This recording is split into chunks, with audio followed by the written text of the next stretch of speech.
Welcome to this lecture on Utilitarian Populism as Service Alignment. Our learning objectives for today are 1. To define utilitarian populism, 2. To explain the difference between majority rule and aggregate utility, and 3. To understand the formal decision rule for service alignment. Today we're exploring a formal doctrine designed for decision makers, whether they be individuals, companies, or even artificial intelligence, to serve a defined people effectively. Utilitarian populism is defined as maximizing bounded aggregate preference satisfaction under hard safety constraints. In simple terms, utilitarian populism isn't just about doing whatever the majority wants, it is about choosing the best possible action that is both safe and maximizes the overall satisfaction of the people you're assigned to serve. By the end of this session, you will be able to distinguish between mob rule and robust service alignment, and you'll understand the mathematical logic behind making best decisions. To understand how a decision maker remains aligned, we must first establish the core thesis. An AI or an institution isn't just aligned in a vacuum.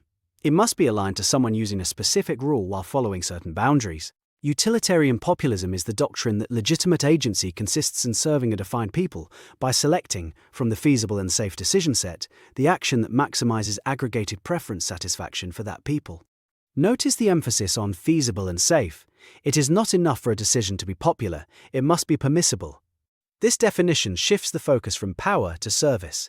To have agency is to have the responsibility to maximize the well-being of those you serve, within the bounds of safety.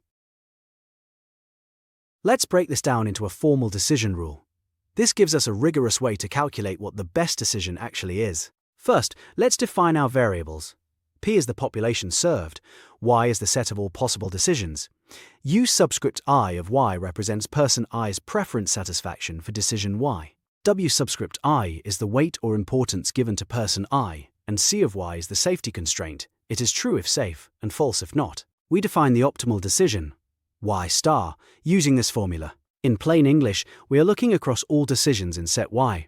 We only consider those where the safety constraint, C of Y, is true, meaning the action is safe, lawful, and non-catastrophic. Among those safe options, we calculate the sum of everyone's weighted preference satisfaction.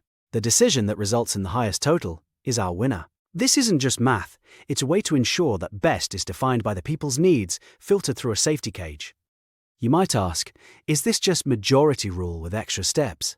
Actually, there is a vital distinction between majority satisfaction and aggregate utility. In a max count or simple majority system, if 51% of people want to take a small benefit that causes the other 49% to suffer terribly, the majority wins. This is a failure of service. Even a simple max sum of utility can be dangerous if one person's massive gain outweighs the small losses of everyone else, or vice versa. This leads us to our refined definition of utility. Utility is bounded, aggregated preference satisfaction. The word bounded is doing a lot of work here. It means we don't allow infinite preferences.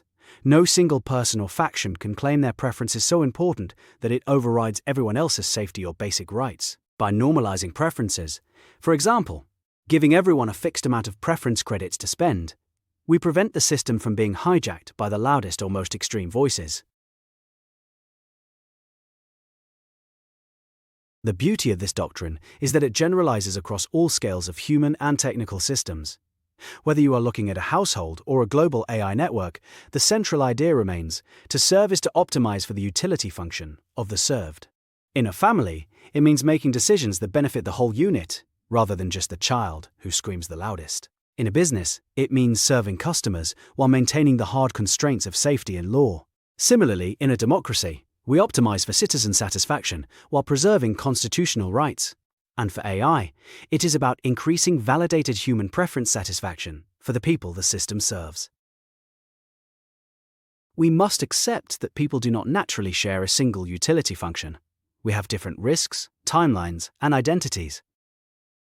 Alignment is not the absence of conflict, it is the construction of a shared decision rule over competing preferences. Alignment doesn't mean we all suddenly agree, it means we agree on the math and the constraints used to settle our disagreements. So, next time you ask, is this AI aligned? Remember the real questions. Aligned to whom? Under what rule? And with what protection against minority harm? To see how this works in practice, let's look at how a digital network might actually instantiate these ideas. We can think of this as a pipeline that turns raw human desires into safe executable actions. This architecture is broken down into 7 specific layers, each with a clear rule. First, we must know exactly who we are serving and ensure that no one is cheating the system by using fake accounts or multiple identities to inflate their influence. Next, we collect what people actually want. Crucially, in Layer 4, we bound these inputs. This prevents a single person from saying, "My preference is worth 1,000,000,000 points," which would drown out everyone else. Finally, we calculate the total score, but we pass it through a safety cage. If a proposal is popular but violates safety or law, it is rejected immediately.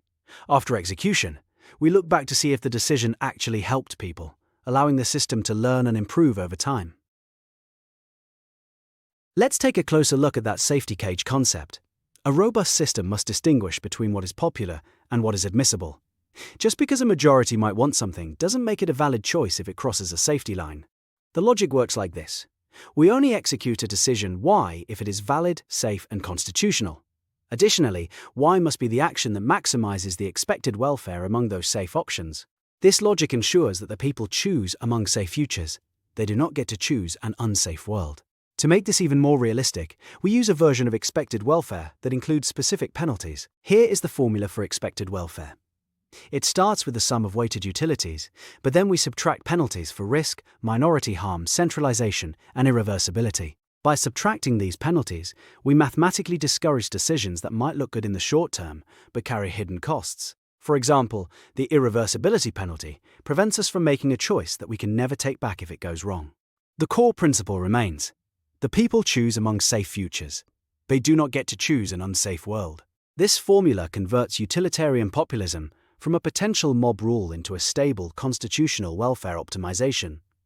It forces the decision-maker to consider the tail risks, those rare but catastrophic events, before ever looking at the popularity of an option. To wrap up, let's compare the bad version of this idea with the robust version we've been discussing.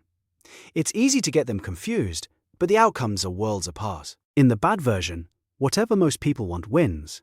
However, in our robust version, only safe, bounded, and admissible options can even be chosen. In the bad version, there is no protection for minority losses. In our robust version, minority harm and catastrophic risks are strictly constrained or heavily penalized. In the bad version, preferences are often loud and manipulable. But in a robust system, preferences are normalized, auditable, and costly to exaggerate. Finally, while a bad system simply measures votes without looking back, a robust system uses an accountability loop to compare predicted welfare to the actual realized welfare of the population. This brings us to our final formulation. The optimal decision Y* is the argument that maximizes aggregate preference satisfaction for population P over the set of safe decisions Y. This is our final takeaway. A system is aligned when it reliably selects the best safe decision for the population it is assigned to serve. Alignment is not a mystical property, it is a governance and optimization problem. We can summarize the entire doctrine as bounded preferences plus a defined population plus explicit aggregation, plus hard safety constraints, plus transparent execution, plus outcome measurement, equals utilitarian populism. When faced with a difficult choice, simply ask, what decision would best satisfy the bounded, aggregated, informed preferences of the people I am assigned to serve, without violating hard constraints? Thank you for joining this lecture on service alignment. You should now be able to define utilitarian populism and understand the formal logic that keeps decision-makers aligned with the people they serve.